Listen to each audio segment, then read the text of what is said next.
Go. Okay, I ran out of time on that video. It's fine. I'm back here. We still snugging it in place. Okay? Snugging them in place. Go all the way around. Get them a little snug. And then tighten them up a little bit more. Very slowly. Good, good, good. You ought to feel that. Just a little bit. Don't take no bodybuilder. You ain't got to be no beast on it. A lamb can do this.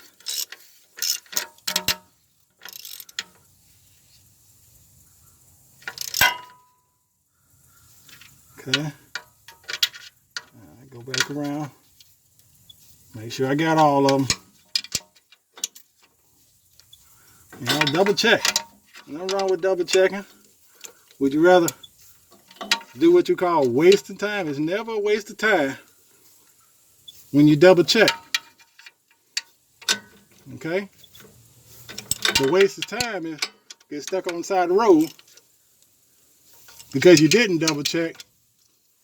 Now you spend the time fixing something else or not having a vehicle because you didn't double check before you put it on the road, before you put the fluid in. Okay? That's it. And we're just bumping it all the way around.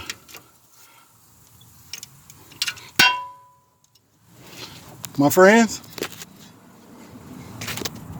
that's it. That's how you replace. Try to see all that old transmission fluid that used to be on here? None. None. See? That's how you know you did it right. Nothing but gasket. Nothing but gasket, all right?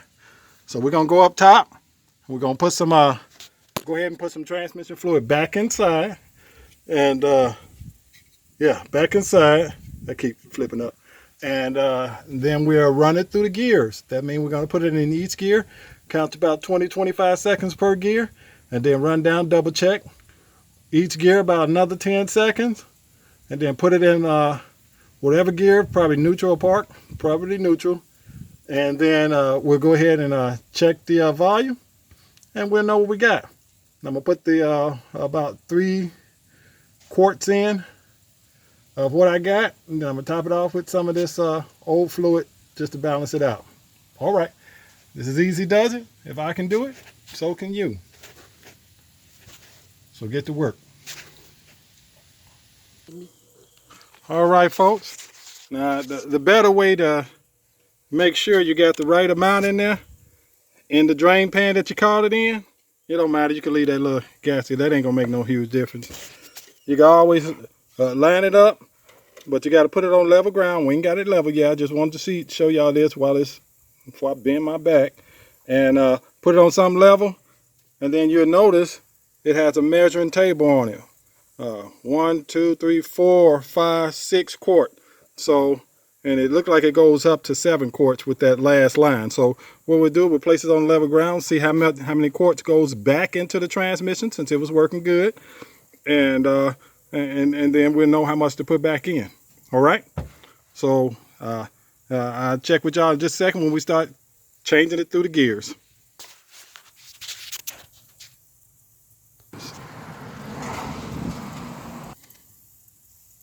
There we go. You see the difference? This is what we're taking out of there. This is what we just took out of there. All right. We're going to put a little bit of this back in. This is how it should look. Now, because we're adding some back in there, when we're done adding it to it, it's going to be a little bit darker than this, but quite a bit lighter than that one, okay?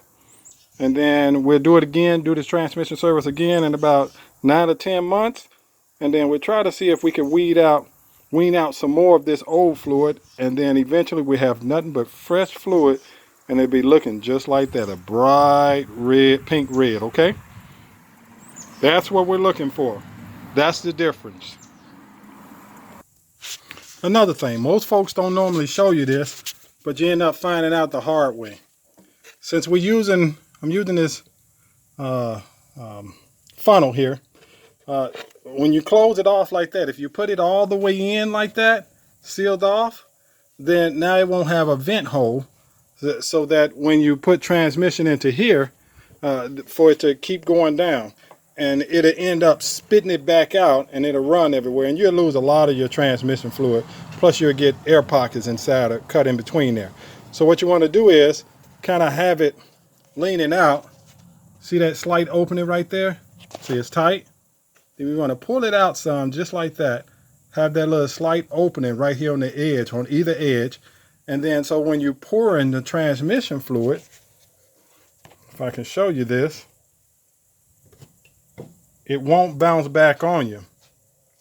Let me get another one open without wasting it, since I got my hand occupied up there.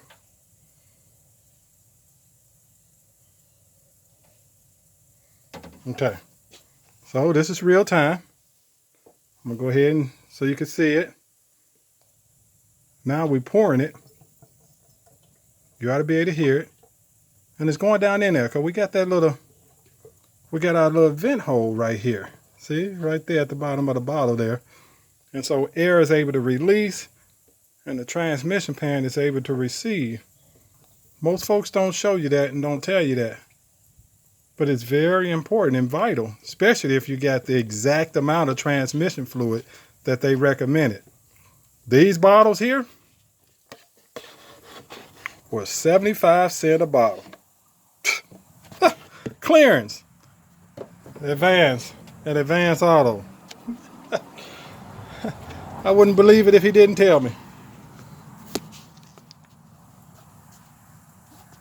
So I just wanted to share that with y'all. I'm going to go ahead and put one more bottle of this in. This is good for Chryslers. Okay.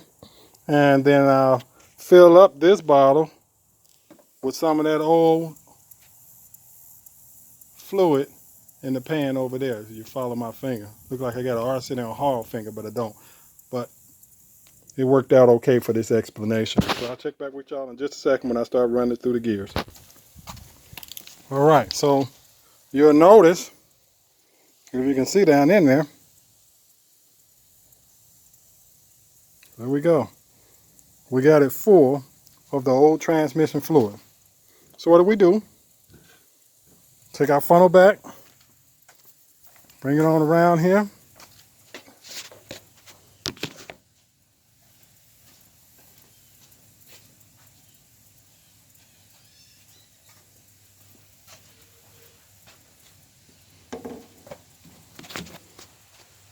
Place the funnel back into the transmission field hole. Okay.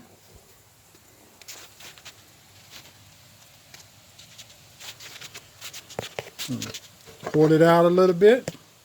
Remember, we got to vent that. Okay. Vent right there. Get your quart. We already got 3 new quarts. So now we're just going to put 1 old quart back inside.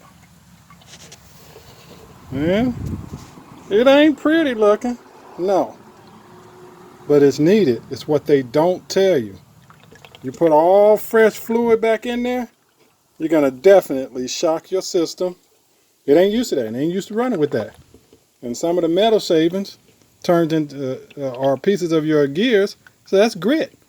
Which means that's good resistance on your gears so that you could be able to, so it can turn the gear. Wash all that out of there. You could be washing your grit away and you slip on your gears. So then it turns this project from a $10, $15 project to the $2,500 minimum loss. And I ain't got time to be losing nothing. And most of my viewers may perhaps be individuals who are 100 and 1,000-aires like me, or who are mothers and things of that nature, women or individuals who just ain't got no shop. We ain't no mechanic. We're just trying to do the best we can, save as much as we can, so we can live in God's praise the best we can. All right, simplifying our life. So that's that part, and we'll come back on when we start running them through the gears. We'll just go ahead and remove all of this. Always have your rag at the bottom of this so that when you pull it out, you notice you'll have a little drip come out of there, out of the tip right here. So you want to have this so it won't drip down on your exhaust manifold as bad. We got some on it.